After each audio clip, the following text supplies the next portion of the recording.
नमस्कार दोस्तों, आप सभी लोगों का स्वागत है। दोस्तों, आप जुड़ चुके हैं स्टडी आईक्यू के साथ और आप मिलकर के तैयारी कर रहे हैं Jammu Kashmir administrative service exam या जेकेएस की। दोस्तों, जेकेएस एग्जाम की हम लोग जो है वो बात कर रहे हैं और ये हमारी स्पेशलाइज सीरीज जो है ये जम्मू कश्मीर के संबंध में करंट अफेयर्स पर जो है वो आधारित है। दोस्तों, हम जानते हैं कि जेकेएस का जो सिलेबस है वो यूपीएससी के साथ काफी ज्यादा मिलता जुलता है, जिस वजह से एग्जाम पैटर्न भी जो है वो कहीं ना कहीं यूपीएससी वाला रहता है। तो दोस्तों, जब यूपीएससी वाले एग्जाम पैटर्न पे ये एग्जाम होगा तो काफी ज्यादा प्रोबेबिलिटी है कि जो करंट अफेयर्स हैं वो काफी ज्यादा नंबर ऑफ क्वेश्चंस जो हैं वो हमारे करंट अफेयर्स में से पूछे जाएंगे। दोस्तों, इसी चीज को ध्यान में रखते हुए एक स्पेशलाइज सीरीज स्टडी आईक्यू पर हम आपके लिए लेकर के आए हैं, जहां पर हम आपको जम्मू कश्मीर के संबंध के कुछ करंट अफेयर्स जो है वो डिस्कस करेंगे और कोशिश करेंगे कि जितनी भी गतिविधियां जम्मू कश्मीर में पिछले कुछ समय में हुई हैं और जिनकी प्रोबेबिलिटी है, जिनके चांसेस हैं कि भैया एग्जाम के अंदर हमें वो चीजें पूछी जा सकती हैं, उन चीजों को हम बेहतर तरीके से यहाँ पर समझेंगे। तो दोस्तों, जम्मू कश्मीर के संबंध के करंट अफेयर्स हम यहाँ पर डिस्कस करेंगे। ये हमारा फिफ्थ सेट, पांचवा सेट जो है वो रहने वाला है। सेट वाइज हम कर रहे हैं, 4 सेट जो है वो ऑलरेडी हम लोग कर चुके हैं। पांचवा सेट जो है ये हमारा रहने वाला है। तो चलिए इसके बारे में बात करते हैं। दोस्तों, आगे बढ़ने से पहले मैं आपको बता देना चाहता हूं कि Jammu Kashmir administrative service exam या जेकेएस के लिए अगर आप तैयारी कर रहे हैं, Jammu Kashmir PSC public service commission exam जिसे कहा जाता है, तो आपके लिए एक बहुत ही स्पेशलाइज्ड कोर्स जो है वो स्टडी आईक्यू पर अवेलेबल है। स्टडी आईक्यू की वेबसाइट पे जाकर के या फिर स्टडी आईक्यू का ऐप डाउनलोड करके आप जो है हमारे स्पेशलाइज्ड स्मार्ट कोर्स के साथ जुड़िए और बहुत अच्छे से अपनी प्रिपरेशन जो है उसको आगे बढ़ाइए। चलिए दोस्तों, शुरुआत करते हैं। सबसे पहले बात करेंगे Jammu and Kashmir launches national generic document registration system. तो जम्मू एंड कश्मीर के अंदर national generic document registration system जो है उसको लॉन्च कर दिया गया है। भैया बात करते हैं क्या है ये national generic document registration system, इसके बारे में हम यहां पर जो है वो थोड़ी सी चर्चा करते हैं। Jammu and Kashmir government launch the national generic document registration system for the union territory. तो केंद्र शासित प्रदेश के अंदर इस नेशनल जेनेरिक डॉक्यूमेंट रजिस्ट्रेशन को जो है वो लागू कर दिया गया है, जिसे कहते हैं राष्ट्रीय सामान्य दस्तावेज पंजीकरण। तो भैया ये रजिस्ट्रेशन, ये पंजीकरण किस चीज का हो रहा है? The territory is now making a major shift from its previous manual registration systems to online registration systems for the transaction in purchase or sale of land। ये है कैच भैया जी, जमीनों की खरीद और फरोख्त जो की जाती है, पहले जम्मू कश्मीर केंद्र शासित प्रदेश के अंदर जमीनों की खरीद फरोख्त जो है वो मैनुअली यानी कि हाथ से लिख करके जो है वो रजिस्ट्रेशन बनाई जाती थी, जिसे रजिस्ट्री कहते हैं। टाइप करके या हाथ से लिख करके रजिस्ट्रियां जो है वो हुआ करती थी। जमीन की खरीद फरोख्त जो है वो जम्मू कश्मीर के अंदर हुआ करती थी। मगर अब केंद्र शासित प्रदेश जम्मू कश्मीर बनने के बाद में national generic document registration system या फिर राष्ट्रीय सामान्य दस्तावेज पंजीकरण प्रणाली जो है वो जम्मू कश्मीर में शुरू कर दी गई है, जिसके अंतर्गत ऑनलाइन रजिस्ट्रेशन जो है वो होगी। कोई जमीन खरीद रहा है, कोई बेच रहा है, तो साथ के साथ ऑनलाइन रजिस्ट्रेशन उसकी हो जाएगी।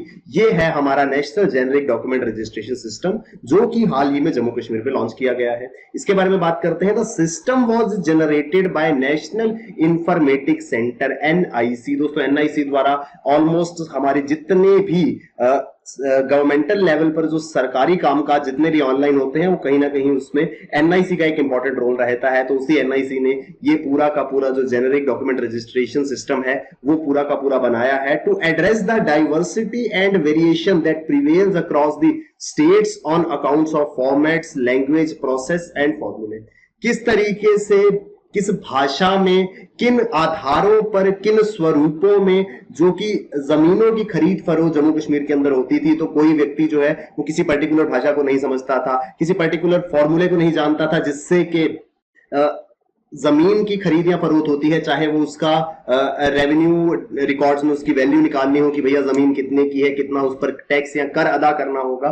तो ये सारी की सारी चीजों को स्टैंडर्डाइज कर दिया गया है एनआईसी के इस initiative national generic document registration के अंतर्गत, जहां पर के अब जितनी भी जमीनों की खरीद और फरोख्त होगी जम्मू कश्मीर में, वो सारी की सारी जो है वो ऑनलाइन प्रणाली से जो है वो की जाएगी। The software enables anywhere access to information and data to both enforcement agencies and common man।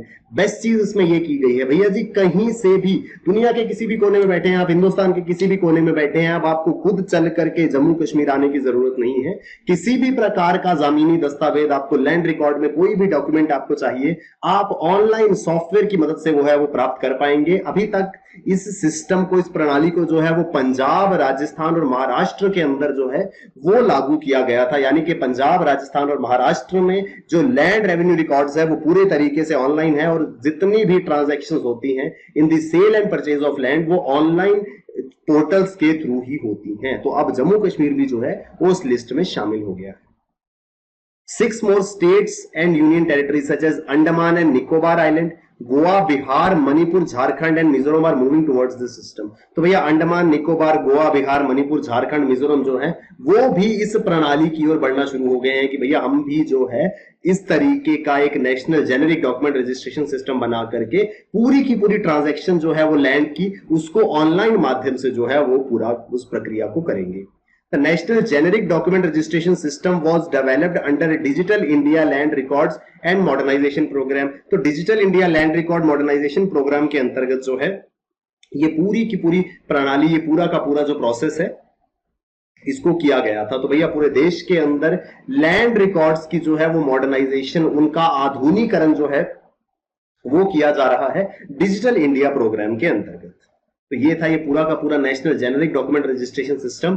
इसके बारे में एक क्वेश्चन जो है वो देख लेते हैं। तो सिंपल क्वेश्चन इससे इस तरीके से आ सकता है, national generic document registration system recently launched in J&K is related to. तो भैया जम्मू कश्मीर के अंदर लॉन्च हुआ national generic document registration system जो है वो किससे संबंध रखता है? भैया क्योंकि हमने पूरी की पूरी एक्सप्लेनेशन जो है वो सुनी है तो हम बहुत आसानी से इसका जवाब दे पाएंगे। भैया पहला ऑप्शन कहता है मोटर व्हीकल रजिस्ट्रेशन, बिल्कुल नहीं भैया। बर्थ एंड डेथ सर्टिफिकेट, ना जी। वोटर रजिस्ट्रेशन, नहीं भैया। सही जवाब है लैंड रेवेन्यू रिकॉर्ड्स। तो भैया जमीन की खरीद और फरोख्त में जो दस्तावेज है उनको, उनका पंजीकरण, उनका जो रिकॉर्ड है उसको मेंटेन करने के लिए national generic document registration system जो है वो जम्मू कश्मीर के अंदर हाल ही में लॉन्च किया गया है। आई होप दोस्तों हमको ये पहला न्यूज आर्टिकल जो है वो समझ में आया होगा। आगे बढ़ते हैं।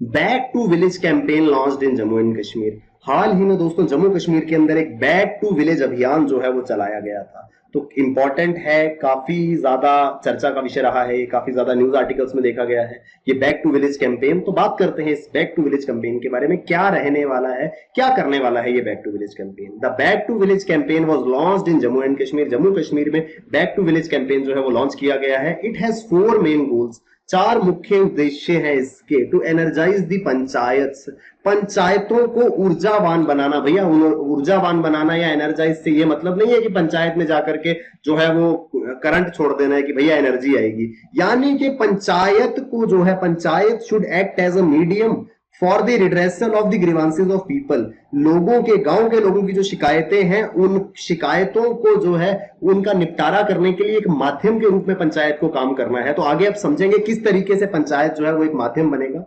To collect feedback and delivery of government schemes and programmes, to capture specific economic potential, to undertake assessment of needs of villages. तो दोस्तों इस बैक टू विलेज प्रोग्राम के अंतर्गत क्या होगा भैया, यहां पर पूरे के पूरे under the programme the administrative departments of the state government will visit 4483 panchayat, 4483 पंचायतों में जाकर के जो प्रशासनिक अधिकारी हैं, जो एडमिनिस्ट्रेटिव ऑफिसर्स हैं, जिसमें आपके डीएम, कलेक्टर साहब, deputy commissioner, additional deputy commissioner, SDM, tehsildar, ये सभी स्तर के जो प्रशासनिक स्तर के अधिकारी हैं, फिर उसमें शामिल होंगे पुलिस के अधिकारी, वो जाकर के ग्रास रूट लेवल पर पब्लिक फीडबैक लेंगे। यानी कि जमीनी स्तर पर जाकर के सभी पंचायतों में लोगों से मिलेंगे और उनसे बात करेंगे कि भैया बताइए तुम्हारी नीड क्या है, तुम्हारी जरूरत क्या है। तो यहां पर बेसिक आइडिया क्या है कि जो एडमिनिस्ट्रेटिव ऑफिसर्स है, चाहे वो कलेक्टर साहब हो, चाहे वो डिप्टी कलेक्टर हो, चाहे वो जिला के एसपी साहब हो, चाहे वो तहसीलदार साहब हो, ये सब लोग जाकर के हर प्रत्येक पंचायत को एक अधिकारी जो है वो चिन्हित किया जाएगा, एक ऑफिशियल जो है वो अपॉइंट किए जाएंगे, डिप्लॉय किए जाएंगे हर पर्टिकुलर पंचायत पर। वो जाकर के प्रयास करेंगे किस चीज का, तो एनर्जाइज दी पंचायत, पंचायतों को ऊर्जावान बनाने के लिए कि भैया यहां पर लोगों को बताएंगे कि तुम्हारा ये फायदा हो सकता है। Collect feedback and delivery of government schemes and programmes, भैया वो फीडबैक लेंगे, वो पूछेंगे कि भैया बताइए, लोगों से पूछेंगे कि सरकार ने आपके लिए ये स्कीम, ये योजना जो है वो लाई थी, कैसा आपका इसका अनुभव रहा है, क्या फायदा मिला या नहीं मिला। To capture specific economic potential, भैया जब प्रशासनिक अधिकारी, कलेक्टर साहब एक गांव में जाकर के देखेंगे और कलेक्टर साहब वहां देखते हैं कि इस गांव में जो है इस प्रकार की उद्योग, इसी प्रकार की इंडस्ट्री या फिर इस प्रकार का बिजनेस, ये स्कूल, ये हॉस्पिटल, कुछ भी बनाया जा सकता है। तो वहां की जो आर्थिक क्षमताएं हैं, जो इकोनॉमिक पोटेंशियल्स हैं, उनको यूज किया जाएगा। भैया गांव के अंदर कई बार किसी गांव की पर्टिकुलर लोकेशन ऐसी होती है कि उसके आसपास में कोई खूबसूरत झील है, कोई नदी बहती है, वहां पर अगर किसी प्रकार का होटल या रिजॉर्ट बना दिया जाए तो वो एक लाइवलीहुड का साधन बन जाएगा। तो इस तरीके के इकोनॉमिक पोटेंशियल जो है वो बहुत सारे गांव में होते हैं। तो प्रशासनिक अधिकारी वहां जाकर के देखेंगे, ऐसा कोई भी इकोनॉमिक पोटेंशियल अगर उनको दिखता है उस पर काम करेंगे। And to undertake the assessment of needs of villages, सबसे इंपॉर्टेंट भैया गांव में जाकर के पूछेंगे, बताओ भैया तुम्हारी जरूरत क्या है, क्या चीज की तुम्हें रिक्वायरमेंट है, क्या इसका पूरा उद्देश्य हो सकता है। भैया पूरा का पूरा जो उद्देश्य है वो साफ तौर पर एक सिटीजन सेंट्रिक गवर्नेंस या फिर एक जिसको हम कहते हैं व्यक्तिगत रूप में इंडिविजुअल लेवल पर सिटीजन्स को, नागरिकों को प्रशासन के साथ जोड़ करके उनकी समस्याओं को हल करने का प्रयास जो है, बहुत ही बढ़िया एक कैंपेन जम्मू कश्मीर के अंदर चलाया गया जिसका नाम है back to village campaign. For this purpose, government has deployed one gazetted officer as the nodal officer in each panchayat. The program encourages the community participation and raise the standard of living. हर एक पंचायत के लिए एक gazetted अफसर या एक gazetted अधिकारी को जो है वो नॉमिनेट किया गया है नोडल ऑफिसर के रूप में। तो भैया गेजेटेड ऑफिसर जो है वो प्रत्येक पंचायत में नोडल ऑफिसर के रूप में एक व्यक्ति जाएंगे और वो वहां पर जाकर के इस बैक टू विलेज कार्यक्रम का नेतृत्व करेंगे। कम्युनिटी पार्टिसिपेशन, सामुदायिक भागीदारी, भैया समुदाय, सभी समुदाय से गांव के लोग जो स्टेक होल्डर्स हैं गांव के, वो आकर के पार्टिसिपेट करेंगे, अपनी समस्याएं बताएंगे, जो सरकार की स्कीमें चल रही हैं उन पर फीडबैक देंगे, अगर कोई उनकी रिक्वायरमेंट है वो वहां पर बताएंगे। तो ग्रास रूट लेवल पर जाकर के लोगों के जीवन को बेहतर बनाने का प्रयास जो है वो यहां पर किया जा रहा है। तो आई होप हमको बैक टू विलेज कैंपेन जो है वो समझ में आया होगा। तो बैक टू विलेज कैंपेन अगर एग्जाम के अंदर आता है तो back to village campaign launched in J and K is related to, किससे संबंध रखता है ये बैक टू विलेज कैंपेन। तो इसमें सबसे पहले कहते हैं interaction of administrative officials with the people at panchayat level. बिल्कुल भैया ये सही जवाब है।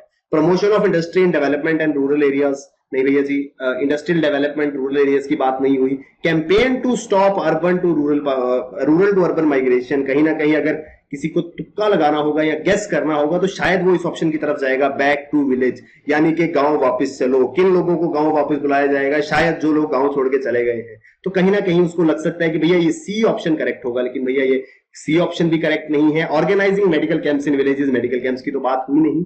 तो अल्टीमेटली इसके लिए सही जवाब जो है वो है हमारा interaction of administrative officials with the people at panchayat level. ठीक है जी दोस्तों, एक बार फिर मैं आपको बताना चाहता हूं, Jammu Kashmir public service commission के लिए आप लोग तैयारी कर रहे हैं, जेकेएस एग्जाम के लिए आप पढ़ रहे हैं, तो एक बहुत ही स्पेशलाइज्ड कोर्स आपके लिए स्टडी आईक्यू पर अवेलेबल है। हमारे इस कोर्स के साथ जरूर जुड़िए, जरूर इसका हिस्सा बनिए। आप studyIQ.com पे जाकर के या फिर स्टडी आईक्यू के ऐप को डाउनलोड करके स्मार्ट कोर्स का हिस्सा बन सकते हैं और अपनी प्रेपरेशन को जो है वो बहुत ही बेहतरीन तरीके से कर सकते हैं with reference to Jammu and Kashmir public service commission exam. आगे बढ़ते हैं दोस्तों। Chenani Nashri tunnel rename to Shyama Prasad Mukherjee tunnel. तो चिनैनी नाशरी टनल जो है, सुना होगा आपने इस टनल के बारे में। जम्मू कश्मीर के अंदर ये चिनैनी नाशरी टनल है। हाल ही में इसका नाम बदल करके श्यामा प्रसाद मुखर्जी टनल जो है वो कर दिया गया है। आइए देखते हैं चिनैनी नाशरी टनल क्या है। The Chenani Nashri tunnel was renamed after Shyama Prasad Mukherjee. तो भारतीय जनता पार्टी से संबंध रखने वाले श्यामा प्रसाद मुखर्जी, जिन्होंने जम्मू कश्मीर से परमिट सिस्टम जो है वो बंद किया था, पहले परमिट लेना पड़ता था जम्मू कश्मीर के अंदर आने के लिए, उन्होंने एक संघर्ष करा था और परमिट सिस्टम को खत्म किया था, जिस पूरी प्रक्रिया में उन्हें अपने प्राणों का बलिदान देना पड़ा था। तो उनके नाम पर इस टनल का नाम जो है वो रखा गया है। The tunnel is longest of Jammu and Kashmir. तो जम्मू कश्मीर के अंदर ये सबसे लंबी टनल है अभी तक की। NH44 नेशनल हाईवे 44 पर ये स्थित है। It is a by directional, दोनों दिशाओं में, भैया जम्मू से श्रीनगर जाना है, श्रीनगर से जम्मू आना है, तो दोनों दिशाओं में ये कार्य करेगी। And reduces the distance between Srinagar and Jammu by 30 kilometre. तो 30 किलोमीटर का डिस्टेंस जो है वो अब कम तय करना पड़ेगा। पहले भैया 30 किलोमीटर, क्यों?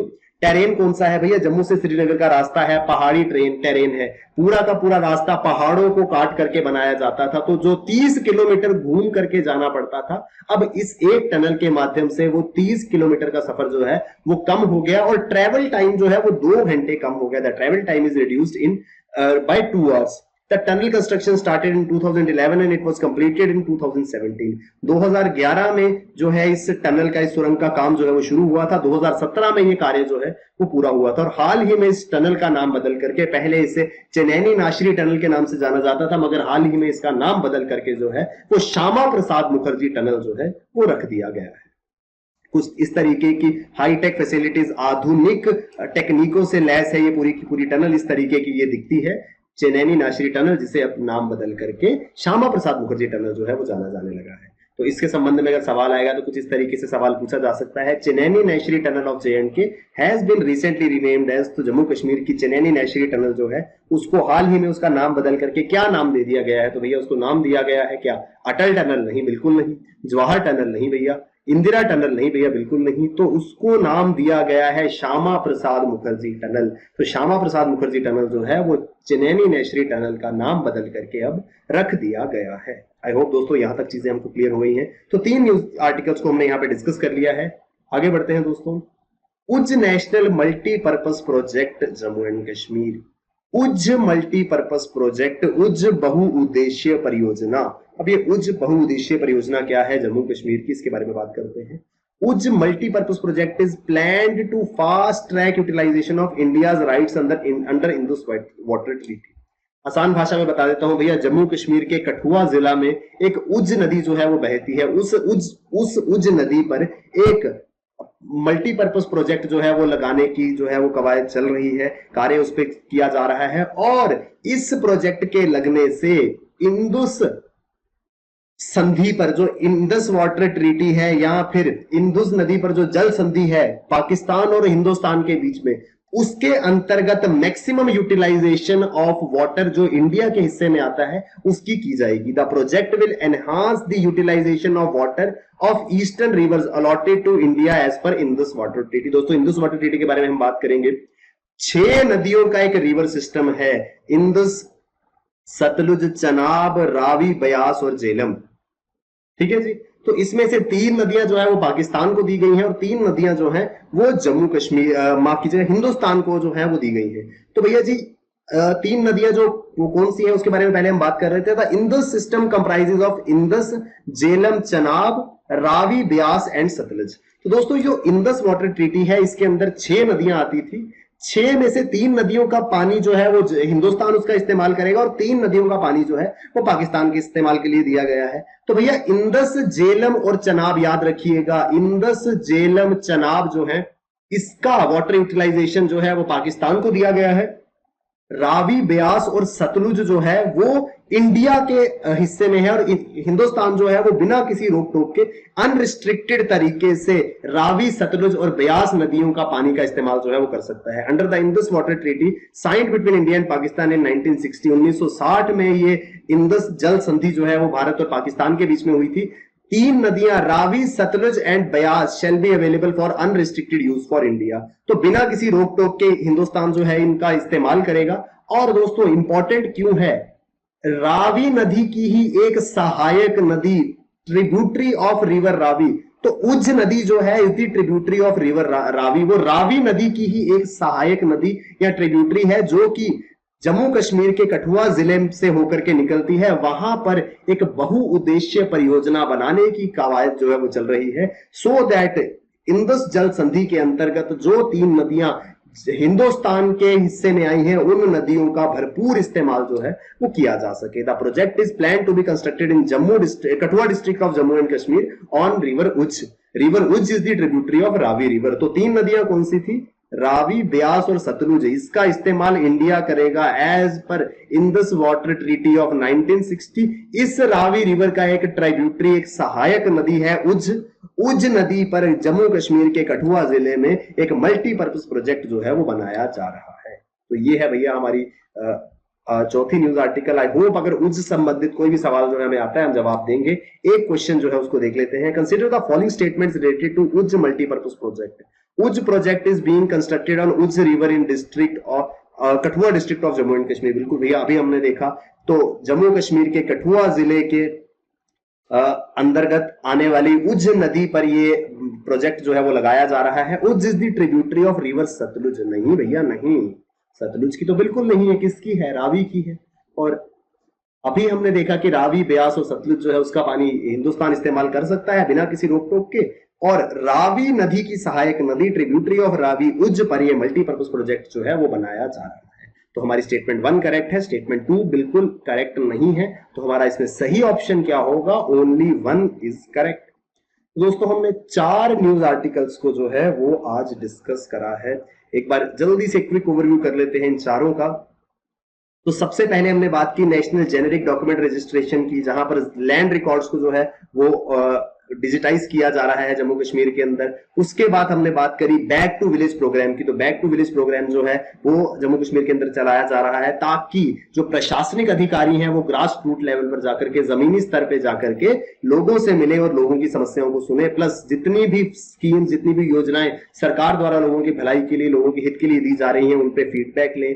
तीसरी हमने बात करी कि जम्मू कश्मीर की चनैनी नाशरी टनल जो है उसका नाम बदल करके अब श्यामा प्रसाद मुखर्जी टनल कर दिया गया है। और जम्मू कश्मीर के कठुआ संभाग में उज्ज नदी पर एक उज्ज मल्टीपर्पज प्रोजेक्ट जो है वो लगाया जा रहा है। उज्ज नदी जो है वो रावी नदी की एक सहायक नदी है और इंदुस जल संधि के अंतर्गत रावी, ब्यास और सतलुज पर पूर्ण रूप से अनरिस्ट्रिक्टेड यूजेज जो है वो इंडिया कर सकता है। आई होप दोस्तों ये चारों न्यूज आर्टिकल्स हमको अच्छे से समझ में आए होंगे। कोई भी क्वेश्चन अगर इनसे संबंधित एग्जाम में आता है तो मैं उम्मीद करता हूं कि भैया आप और हम अच्छे से उसको आंसर जो है वो कर सकेंगे। एक बार फिर मैं आपको बताना चाहता हूं, Jammu Kashmir public service commission exam JKS की आप तैयारी कर रहे हैं तो एक बहुत ही स्पेशलाइज्ड कोर्स जो है वो आपके लिए अवेलेबल है। आपको उसके लिए studiiq.com या फिर StudyIQ का हमारा जो ऐप है उसको डाउनलोड करना होगा। वहां पर स्मार्ट कोर्स आपके लिए अवेलेबल है। जरूर इस कोर्स के साथ में जुड़े और अपनी एग्जाम प्रेपरेशन को जो है वो बेहतरीन बनाए। चलिए दोस्तों, बहुत बहुत धन्यवाद आप लोगों का। इसी तरीके से इन क्लासेस के साथ जुड़ते रहिए। All the best, keep working hard. Bye bye, take care, जय हिंद।